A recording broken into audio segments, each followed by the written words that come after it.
आप देखिए हमारा 1 महीने जब चली यात्रा तो मोहन भागवत जी मदरसा जाने लगे, मस्जिद जाने लगे। आरएसएस कहने लगी कि हाँ गरीब और अमीर की खाई बढ़ती जा रही है, तो उनको हमने आईना तो दिखाई दिया। नमस्कार, मैं प्रिया पांडे और आप देख रहे हैं HW न्यूज़। भारत जोड़ो यात्रा में राहुल गांधी के साथ 120 भारत यात्री चल रहे हैं। उनमें से जो 8 है वो महाराष्ट्र से, उनमें से एक आज हमारे साथ मौजूद है। मैम, आप यंग दिख रही हैं, आप भी भारत जोड़ो यात्रा में चल रही हैं। पहला आपकी इसके लिए प्रतिक्रिया बताएं। मेरा नाम अतीशा है, मैं महाराष्ट्र से हूँ, नासिक ज़िले से। इस यात्रा में हम कन्याकुमारी से चल रहे हैं। तो हम जब चल रहे थे कन्याकुमारी से केरला तक, तो हर एक सामान्य जनता जो है रास्ते पे आ गई थी। ये नहीं कि कोई पॉलिटिकल प्रमोशन यात्रा चल रही है, कोई रैली चल रही है। हर सामान्य जनता इसलिए रास्ते पे आ गई है अभी कि ये भारत को बचाने के लिए एक यात्रा चल रही है। जिस प्रकार से हमारे भारत में कुछ संगठन है, हिंदू मुसलमान जात पात में जो कुछ दरार पैदा कर रही है, तो हमें भारत को एकजुट करना है इस यात्रा से। जिस तरह कल हमने महाराष्ट्र में प्रवेश किया मशाल यात्रा लेके, तो हम ये बताना चाहते हैं कि आप कितना भी दरार पैदा करें, अभी भारत जोड़ो यात्रा का एकता का मशाल ये जल कर ही रहेगा। मैम, मेरा दूसरा सवाल आपसे ये है कि आप लोग पूरा मॉर्निंग से आपका पूरा शेड्यूल शुरू होता है, तो आप लोग का दिनचर्या कैसा रहता है? हम 4 बजे उठते हैं, 4 बजे से हम नहाते हैं, फिर 5 बजे हम रेडी होकर ब्रेकफास्ट के लिए आते हैं। फिर 5:15 बजे फ्लैग होस्टिंग होता है हमारा असेंबली में, प्रेयर होता है। उसके बाद हम चल पड़ते हैं राहुल गांधी जी के साथ पदयात्रा में। और सुबह 5:30 बजे भी जनता जो है वो इस यात्रा में शामिल होती है। मैम, एज अ गर्ल आपको किसी डिफ़िकल्टीज़ का सामना करना पड़ता है क्योंकि ये पद यात्रा है and then we have so many things that's. Difficulty तो नहीं है ये एक नेचुरल जो होता है, हेल्थ इश्यूज़ होता है फीमेल्स को, तो हम इसको भी कोप अप करते हैं क्योंकि इस यात्रा में हमें एक शक्ति है जो अपने आप हमें आगे बढ़ा रही है, हमें रुकने नहीं दे रही है। कितनी भी दिक्कतें आती है हमें फिज़िकली, हमें कभी तबीयत ठीक नहीं होता है, कभी पैरों में ब्लिस्टर आ जाते हैं बड़े बड़े। स्टार्टिंग में तो हमें बहुत ब्लिस्टर आए थे, तो हम फिर भी नहीं रुक गए, फिर भी हम चलते रहे इस यात्रा में।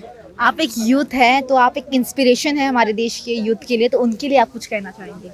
मैं ये कहना चाहती हूँ कि आप सभी यूथ जो है इस यात्रा में आ जाइए, क्योंकि ये पॉलिटिकल यात्रा नहीं है। हमें संविधान बचाना है, अपनी जो आने वाली यूथ जनरेशन है उसके लिए हमें जॉब्स क्रिएट करने हैं, जबकि हमें किसी और चीज़ों में ना गिरे, जैसे कि जो कुछ होता है दरारें पैदा करना और ये सब, वो ना पैदा करे। हमें एक आदर्श भारत जो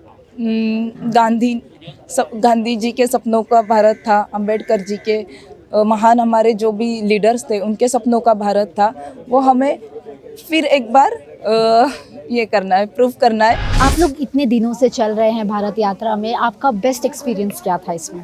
जनता की जानकारी सबसे बड़ा बेस्ट एक्सपीरियंस है, क्योंकि जनता की डिमांड क्या है वो हमें पता चल रही है। पब्लिक क्या चाहती है, उनसे मिलने के बाद हमको पता चलता है कि वो किस तरह की बदलाव चाहती है। तो वो सबसे बड़ा एक्सपीरियंस रहा है और उसी से हम लोगों को यानी प्रेरणा मिल रही है कि हमें और कुछ करने का है करके। आपको किसी डिफ़िकल्टीज़ का सामना करना पड़ रहा है क्योंकि आप लोग इतने दिनों से चल रहे हैं?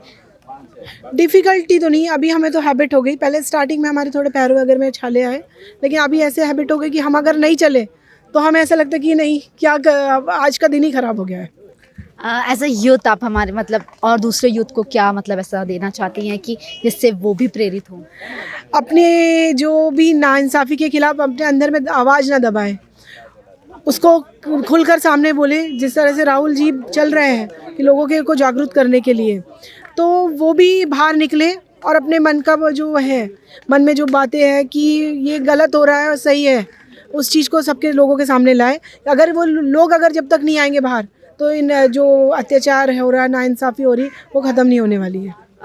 आप लोग इतने दिनों से ये भारत जोड़ो यात्रा कर रहे हैं, आपको क्या लगता है आने वाले समय में इसका फ़ायदा कांग्रेस पार्टी को होगा या नहीं? देखिए, कांग्रेस पार्टी को फ़ायदा होगा। कांग्रेस पार्टी हमेशा फ़ायदा और नुकसान नहीं देखा है, लोगों का भला देखा है कांग्रेस पार्टी में। आज लोगों ने केंद्रीय सरकार में दूसरे विपक्ष को बिठा दिया गया, तो आज लोग देख रहे हैं कि कितना देश हमारा पीछे चले गया। जीडीपी ये वो दुनिया भर की चीज़ें जो हो रही है, सब गिरते जा रहे हैं। हमारा देश जो गरीब देश था, आज यानी रईस जो हमारे विकासशील देश था, आज गरीब देश में शामिल हो चुका है। हमारे से अच्छा, हमारे से ज़्यादा अच्छे इस पे तो पाकिस्तान को बोला जा रहा है कि हम वो अच्छे इस पे है श्रेणी में। हमारे देश को इतना गरीब कर दिया गया, तो हम चाहते हैं कि हमारे देश में श्रमिकों की कमी नहीं है, हमारे देश में नौजवानों की कमी नहीं है। आज भी सेकंड आर्मी में हमारा नाम है इंडिया का, तो हमारे देश में ऐसी कोई कमी नहीं है, तो फिर हमारा देश पीछे क्यों जा रहा है? उस चीज़ को लोगों को जानने के लिए ये यात्रा निकाली गई है कि देखो, तुम खुद जानने की कोशिश करो कि कहाँ गलत हो रहा है। अगर गलत जहाँ हो रहा है वहाँ आवाज़ उठाओ। तो इस पूरी जितनी भी भारत यात्रा से जुड़ी जितनी भी खबर होंगी, जितनी अपडेट्स होंगी, हम आप तक पहुंचाते रहेंगे। आप देखते रहें HW न्यूज़। अब खबरें पाइए सबसे पहले हमारे मोबाइल न्यूज एप्लीकेशन पर। एंड्रॉइड या iOS प्लेटफॉर्म पर जाइए, HW न्यूज नेटवर्क को सर्च कीजिए, डाउनलोड कीजिए और अपनी सुविधानुसार भाषा का चयन कीजिए। खबरों की भीड़ में अपने काम की खबर पाते रहिए।